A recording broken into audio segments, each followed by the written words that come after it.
Hello guys, আসসালামু আলাইকুম। আমি একটা আবার নতুন ব্লগ ভিডিও নিয়ে চলে এসেছি আপনাদের সামনে। আমি সকাল 6টা থেকে 8টা অবধি কী কাম করি, কোথায় যাই, কোন পথ দিয়ে যাই, সেই সব কিছুই আপনাদের সামনে শেয়ার করলাম। আমি এই পথ দিয়ে যাই, আমাদের বাড়ি থেকে আমি এই পথ দিয়ে আমাদের ফার্মে যাই, এটাই আপনাদের সামনে তুলে ধরলাম।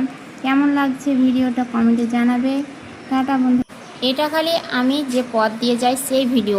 আবার নেক্সট ভিডিও কি কাজ করি আমি ফার্মে গিয়ে, সেই ভিডিওটাও পুরোপুরি দিয়ে আছে আপনাদের আর একটা নেক্সট ভিডিওতে।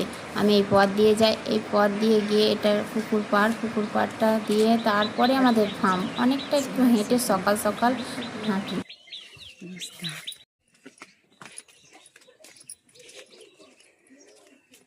সেখানটা কি হয়ে গেল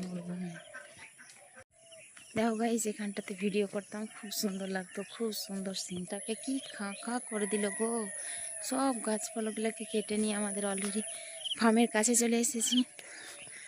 আমাদের কাছেই ফার্ম, ওই তো দুটো সেট ওখানটা। হ্যালো গাইস, সব থেকে ইন্টারেস্টিং জিনিস হচ্ছে এই পুকুরের পাড়, দিঘির পাড়।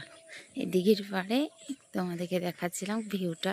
দেখো কত সুন্দর ভিউটা, দেখো খুব সুন্দর ভিউটা। আমাদের দুটো সেট এই পুকুর পাড়ে, দিঘির পাড়। এটা কাজ করবো নেক্সট ভিডিওতে তোমাদেরকে দেবো। ট্রেন দেখেছি।